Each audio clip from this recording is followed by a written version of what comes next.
بسم اللہ الرحمن الرحیم۔ یہ آپ کے معیار جو ہے یہ الگ الگ کیوں ہیں؟ آپ معیار ایک رکھیں نا۔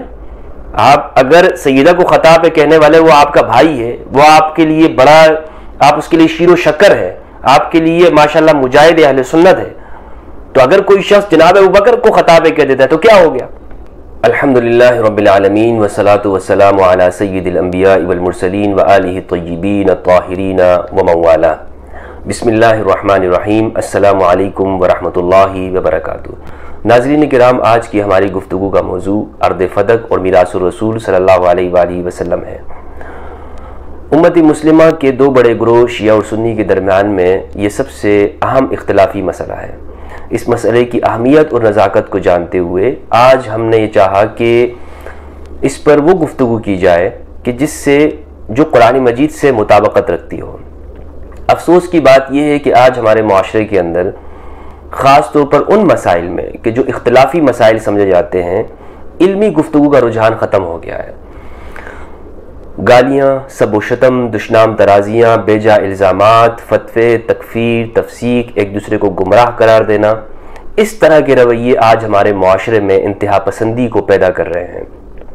میں سمجھتا ہوں کہ میرا ایمان ہے کہ رسول اللہ صلی اللہ علیہ وآلہ وسلم نے اس امت کو ایسے ہی نہیں چھوڑا، بلکہ آپ نے جس طرح کی صحیح حدیث ہے، حدیث الثقلین، آپ نے فرمایا کہ میں تم میں دو چیزیں، گراں قدر چیزیں چھوڑ کے جا رہا ہوں، کتاب اللہ اور میری اطرت۔ یہ دو گراں قدر چیزیں ایسی ہیں کہ امت کے جو اختلافی مسائل ہوں گے، جہاں امت تقسیم ہو رہی ہو، تفریقے میں پڑ رہی ہو، تو ہمیں اپنے مسئلے کو قرآن مجید کے بارگاہ میں بطور مقدمے کے پیش کرنا چاہیے کہ قرآن اس بارے میں کیا کہتا ہے۔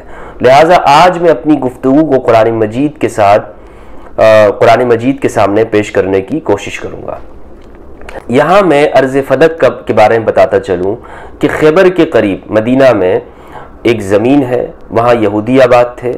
جب فدق کے رہنے والے یہودیوں کو یہ بات معلوم ہوئی کہ نبی صلی اللہ علیہ وآلہ وسلم کو خیبر کے یہودیوں پر فتح حاصل ہوئی ہے اور خیبر کے یہودی باوجود اپنی طاقت اور قوت اور شان و شوکت کے وہ شکست کھا گئے ہیں، تو فدق کے رہنے والوں نے بغیر جنگ کیے مصالحت کی، صلح کی اور رسول اللہ صلی اللہ علیہ وآلہ وسلم کے لیے اپنی زمین اور اموال کو پیش کر دیا۔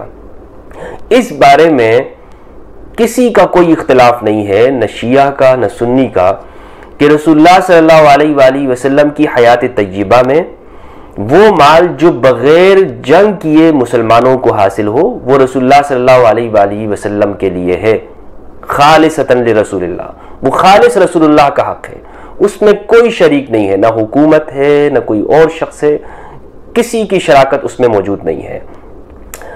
قرآن مجید کی سورۃ الحشر کی آیت نمبر 6 میں اللہ سبحانہ وتعالی نے اس کو بیان کیا۔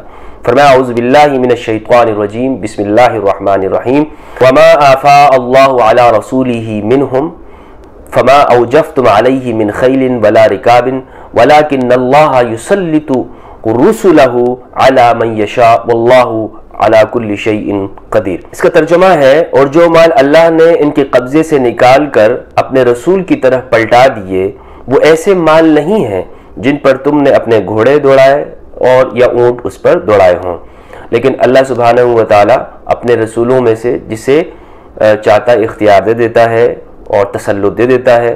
اللہ سبحانہ وتعالی ہر چیز کے اوپر قادر ہے۔ اس آیت سے معلوم ہوا کہ یہ مال خالص رسول اللہ صلی اللہ علیہ وآلہ وسلم کا ہے، کیونکہ یہ صلح سے حاصل ہوا ہے، یہاں تک کوئی اختلاف نہیں ہے۔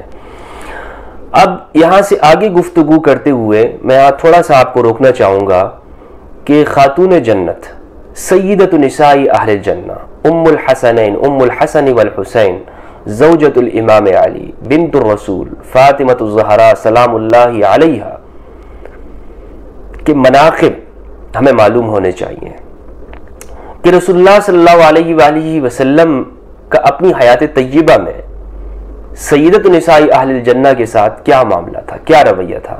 امام بخاری نے اپنی صحیح کے اندر فرمایا فاطمۃ سیدۃ نساء اہل الجنہ، باب مناقب فاطمۃ الزہرا سلام اللہ علیہا میں وہ اوپر لکھتے ہیں کہ فاطمہ جنتی خواتین کی، جنتیوں کی عورتوں کی سردار ہیں، سیدہ ہیں، سیدۃ نساء اہل الجنہ۔ اسی طرح امام مسلم نے اپنی صحیح کے اندر 6313 نمبر پہ حدیث روایت کی حضرت مسروق تابعی سے۔ وہ ام المومنین عائشہ رضی اللہ تعالیٰ عنہا سے روایت کرتے ہیں، فرماتی ہیں کہ رسول اللہ صلی اللہ علیہ وآلہ وسلم عن ام المؤمنین عائشہ قالت کن ازواج النبی عنده لم يغادر منهن واحدة فأقبلت فاطمة تمشي ما تخطئ مشيتها من مشية رسول الله صلى الله عليه وآله وسلم فلما رآها رحب بها فقال مرحبا بابنتي ثم اجلسها عن يمينه او شماله۔ حضرت مسروق تابعی کہتے ہیں کہ ام المؤمنین نے فرمایا کہ حضرت عائشہ رضی اللہ تعالیٰ عنہ فرماتی ہیں کہ رسول اللہ صلی اللہ علیہ وآلہ وسلم کے پاس آپ کی تمام ازواج مطہرات بیٹھی ہوئی تھی، لم یغادر منہن واحدہ، کوئی بھی اٹھ کے نہیں گئی تھی۔ اسی اثناء میں سیدۃ النساء اہل الجنہ حضرت فاطمہ علیہ السلام تشریف لاتی ہیں۔ ان کے جو آنے کا انداز ہے وہ رسول اللہ کے چلنے کے مشابہ تھا، اور ذرا بھی ادھر ادھر نہیں تھا، بالکل برابر تھا کہ جس طرح سرکار چلتے تھے بالکل اسی طرح آپ علیہ السلام آ رہی تھی۔ تو جب آپ صلی اللہ علیہ وآلہ وسلم نے اپنی پیاری بیٹی کو دیکھا، رحب بہا، مرحبا کہا، اور فرمایا مرحبا بابنتی، خوش آمدید میری پیاری بیٹی، اور پھر آپ کو اپنے دائیں جانب یا بائیں جانب ام المومنین فرماتی ہے بٹھا دیا، اور پھر گفتگو فرمائی۔ اسی طرح صحیح مسلم کے اندر روایت ہے کہ رسول اللہ صلی اللہ علیہ وآلہ وسلم نے فرمایا کہ فاطمہ میرا بدعہ، فاطمہ بدعۃ منی، فاطمہ میرا نبض ہے، میرے جسم کا ٹکڑا ہے۔ بدعہ جسم کے ایسے حصے کو کہتے ہیں کہ جو انتہائی اہم ہو، اگر وہ کسی انسان سے نکال دیا جائے تو انسان کی موت ہو جائے، انسان اس کے بغیر نہ رہ سکے۔ تو فرمایا فاطمہ بدعۃ منی، فاطمہ میرے جسم کا اہم حصہ ہے، یریبنی ما اوابہا ویؤذینی ما آذاہا، مجھے وہ چیز تکلیف دیتی ہے جو فاطمہ کو تکلیف دے، وہ چیز مجھے پریشان کرتی ہے جو فاطمہ کو پریشان کر دے۔ تو معلوم ہوتا ہے کہ رسول اللہ صلی اللہ علیہ وآلہ وسلم کا اپنی پیاری بیٹی کے ساتھ جو رویہ تھا وہ معمولی نہیں تھا۔ آپ احترام میں کھڑے ہو جاتے، اپنی جگہ پہ بیٹھاتے، مرحبا کہتے، خوش آمدید کہا کرتے تھے، اور فرماتے کہ مجھے فاطمہ کی تکلیف پریشان کر دیتی ہے۔ تو معلوم ہوا کہ سیدہ کو کی ایذا سے بچنا چاہیے۔ اب یہاں سے میں آگے کی طرف گفتگو کرتے ہوئے یہ بتاتا چلوں، جہاں پہ ہم نے گفتگو کو روکا تھا، کہ اس میں کوئی اختلاف نہیں ہے کہ جو اموال رسول اللہ کی زندگی میں تھے وہ آپ ہی کا حق ہے، کسی اور کا حق نہیں۔ اب اختلاف کہاں سے شروع ہوتا ہے؟ اختلاف یہاں سے شروع ہوتا ہے کہ جب رسول اللہ صلی اللہ علیہ وآلہ وسلم اس دنیا سے پردہ فرما گئے۔ تو اب سوال یہ ہے، کیا رسول اللہ صلی اللہ علیہ وآلہ وسلم کے جو اموال ہیں، جو آپ کے گھر ہے، جسے قرآن مجید نے بیوت النبی کہا ہے، جو آپ کے پاس تلوار ہے، مال مویشی ہے، جو آپ کے پاس جو فدق کی زمین تھی یا دیگر اموال تھے، اس میں وراثت تقسیم ہوگی یا نہیں ہوگی؟ جب جناب ابوبکر رضی اللہ تعالیٰ عنہ خلیفہ بنائے جاتے ہیں تو آپ نے یہ کام کیا کہ رسول اللہ صلی اللہ علیہ وآلہ وسلم کے اموال اور خاص طور پہ ارض فدق اسے اپنے حکومت کے حصے میں لے لیا، کنٹرول میں لے لیا کہ اب اس کے معاملات ہم چلائیں گے، اس کے انتظامات ہم دیکھیں گے۔ اور اسی کے مطالبے کے لیے فاطمۃ الزہرا سلام اللہ علیہا، یعنی اپنے والد اپنے ابا جان کی جو وراثت ہے اس کے حصول کے لیے جناب ابوبکر رضی اللہ تعالیٰ عنہ کے دربار میں جاتی ہیں۔ یہ واقعہ صحیح بخاری کے اندر، صحیح مسلم اور دیگر احادیث کی کتابوں کے اندر موجود ہے۔ صحیح بخاری کے اندر 3092، 3093 اور صحیح مسلم کے اندر 4479 کے اندر یہ واقعہ موجود ہے۔ ام المؤمنین عائشہ فرماتی ہیں کہ فاطمۃ الزہرا سلام اللہ علیہا نے مطالبہ کیا، اور اس کے جواب میں جناب ابوبکر رضی اللہ تعالیٰ عنہ نے پہلے تو یہ استدلال کیا، پہلے تو جس طرح کہ فتوح البلدان کے اندر ہے کہ گواہ طلب کیے کہ آپ کے پاس گواہ کون ہے، تو سیدہ نے گواہ پیش کیے۔ فتوح البلدان میں ہے کہ امام علی کو اور ام ایمن کو پیش کیا، دوسرا نام بھی ملتا ہے۔ لیکن جناب ابو بکر رضی اللہ تعالیٰ عنہ نے اس کو قبول نہیں کیا، ان گواہوں کو قبول نہیں کیا، فرمایا کہ یہ نصاب کامل نہیں ہے۔ تو پھر سیدہ نے قرآن مجید کی آیات سے استدلال کیا، وہ آیات کیا ہیں ہم آگے پیش کریں گے، لیکن جناب ابو بکر رضی اللہ تعالیٰ عنہ نے ایک حدیث سے، خبر واحد سے استدلال کیا۔ صحیح بخاری کے اندر 3093 میں وہ حدیث موجود ہے۔ حضرت ابو بکر نے فرمایا کہ نحن معاشر الانبیاء لا نورث ما ترکناہ صدقہ، کہ ہم انبیاء کے گروہ وہ ہماری وراثت تقسیم نہیں ہوتی، جو کچھ ہم چھوڑتے ہیں وہ صدقہ ہوتا ہے۔ یہ جناب ابو بکر رضی اللہ عنہ کا بنیادی استدلال تھا۔ اب ہم یہاں پر یہ دیکھتے ہیں کہ احادیث کے حوالے سے جناب ابو بکر رضی اللہ عنہ کا جو رویہ تھا وہ کیا تھا۔ ہمارے ہاں اکثر مورخین نے لکھا ہے کہ جناب ابو بکر نے اپنے زمانے میں احادیث کا جو مجموعہ خود انہوں نے لکھا تھا اس کو جلا دیا تھا۔ اس کو مناظر حسن گیلانی رحمہ اللہ نے لکھا ہے، جو چاہے وہ دیکھ سکتا ہے تدوین حدیث کے اندر۔ تو لیکن جب سیدہ نے یہ مطالبہ کیا اپنے والد کی وراثت کا، ابا جان کی میراث کا، تو جناب ابو بکر نے حدیث سے استدلال کیا ہے، سیدہ کا استدلال کیا۔ اب یہ جو حدیث ہے کہ ہم انبیاء کے گروہ ہماری وراثت نہیں ہوتی، لا نورث ما ترکناہ صدقہ، اس کو ہم قرآن مجید کے ساتھ دیکھتے ہیں۔ سیدہ نے اس کا جواب دیا، قرآن مجید سے استدلال کیا۔ قرآن مجید کی سورہ مریم سورہ نمبر 19 آیت نمبر 5 اور 6 ہے۔ اللہ سبحانہ وتعالی نے ارشاد فرمایا، انی خفت الموالی من ورائی وکانت امرأتی عاقرا فہب لی من لدنک ولیا یرثنی ویرث من آل یعقوب وجعلہ ربی رضیا۔ حضرت زکریا علیہ السلام نے یہ دعا مانگی، پروردگار کہ میں اپنے بعد اپنے لوگوں سے، بھائی بندوں سے مجھے خوف لائق ہے، آپ اپنی جانب سے مجھے مددگار عطا کر دیجئے جو میرا وارث ہو، یرثنی ویرث من آل یعقوب، میرا وارث ہو اور آل یعقوب کا وارث ہو۔ اس آیت سے معلوم ہوا کہ انبیاء کی وراثت ہوتی ہے، انبیاء کی وراثت ہوتی ہے۔ اب کچھ لوگ یہ کہہ سکتے ہیں کہ یہاں پہ مراد وراثت سے مراد علم ہے، علم ہے کہ جس پہ وہ حضرت زکریا فرما رہے تھے کہ مجھے بعد کے لوگوں کو خوف ہے کہ وہ جو میرے بعد جو آنے والے لوگ ہیں وہ ایسے ہوں گے، ناخلف قسم کے لوگ ہوں گے۔ تو ہمارے اہل سنت نے بعض نے جواب دیا اس سے مراد علم ہے، یعنی جو انبیاء وارث وراثت چھوڑ کے جاتے ہیں۔ یہ بات درست نہیں ہے۔ اس کی وجہ یہ ہے کہ جو حضرت سلیمان جو داؤد کے وارث ہوئے تھے، سورت نمبر 27 کی آیت نمبر جو 16 ہے، اس میں فرمایا وَوَرِثَ سُلَيْمَانُ دَاوُودَ، سلیمان داؤد کے وارث ہوئے۔ وَقَالَ يَا أَيُّهَا النَّاسُ عُلِّمْنَا مَنطِقَ الطَّيْرِ، فرمایا کہ لوگوں ہمیں پرندوں کی بولی کا علم دیا گیا، وَأُوتِينَا مِن كُلِّ شَيْءٍ، اور ہمیں سب کچھ عطا کیا گیا، سب کچھ۔ ان هذا لهو الفضل المبین، یہ البتہ کھلا ہوا فضل ہے اللہ سبحانہ وتعالیٰ کا۔ تو اس میں دیکھیں ہر چیز ہمیں عطا کی، وَأُوتِينَا مِن كُلِّ شَيْءٍ، ہر چیز ہمیں عطا کی۔ تو ہر چیز سے کی وراثت انبیاء کی ہوتی ہے۔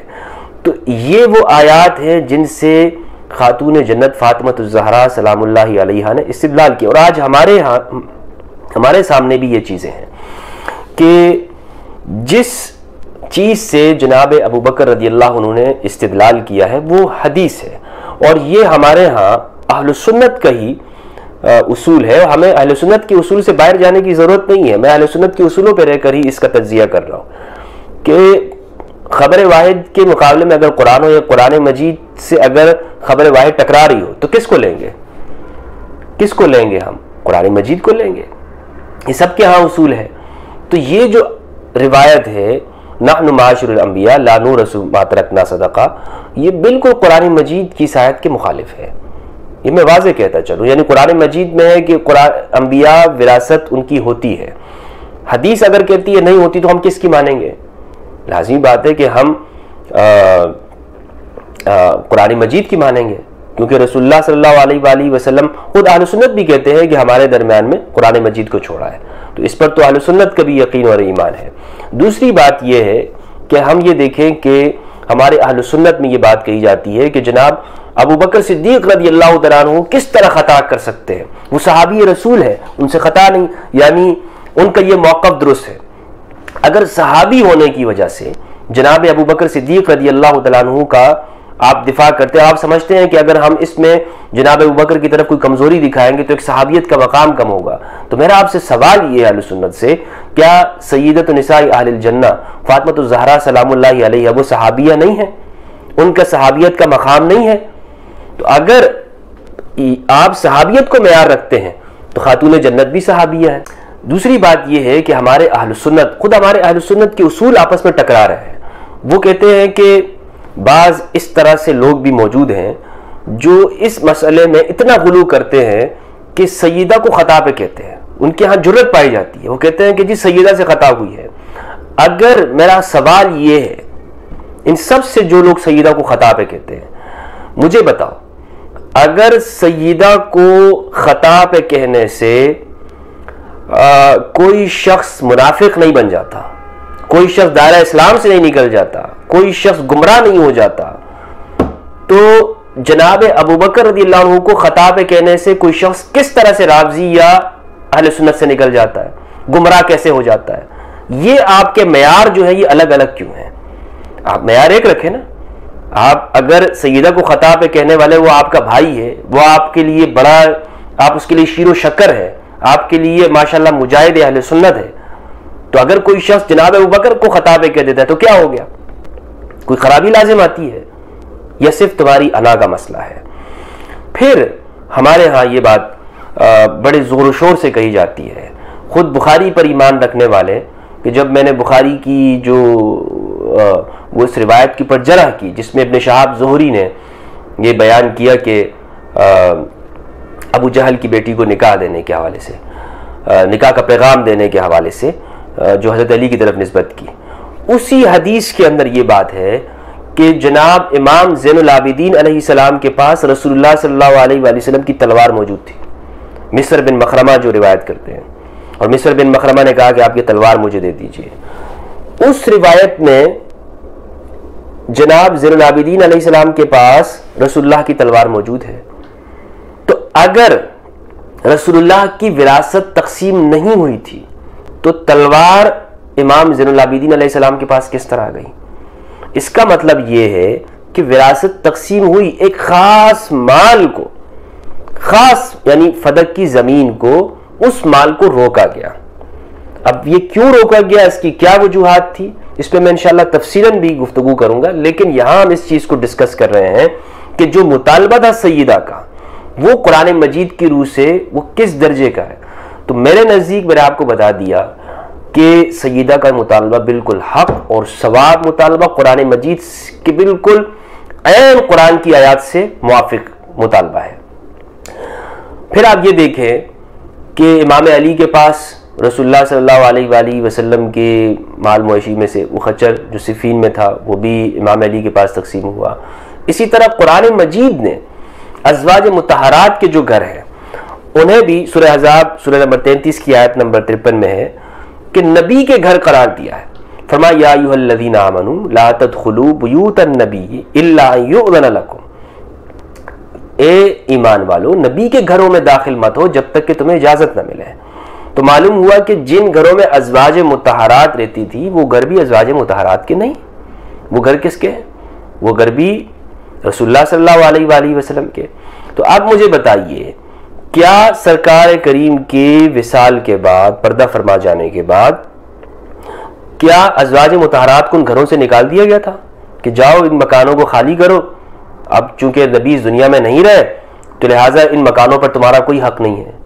بتائیے مجھے، کیا جناب بکر صدیق رضی اللہ عنہ نے یہ کیا؟ نہیں کیا، بلکہ ازواج مطہرات کو ان گھروں میں باقی رکھا، رہتی رہیں، ان گھروں میں رہیں، لیکن یعنی ان سے وہ چیز حکومت کے اختیار میں نہیں لیا، اس فدق کو یہ اختیار اپنے کنٹرول میں لیا، اور دیگر یعنی جن چیزوں کا تعلق سیدہ کے ساتھ تھا صرف اسی کو لیا گیا۔ پھر اس میں ایک اہم بات یہ ہے کہ جو رسول اللہ صلی اللہ علیہ وآلہ وسلم کے پاس دیگر اموال تھے فدق کو چھوڑ کر، جناب عمر نے وہ امام علی کو دے دیے تھے۔ ہاں، اگر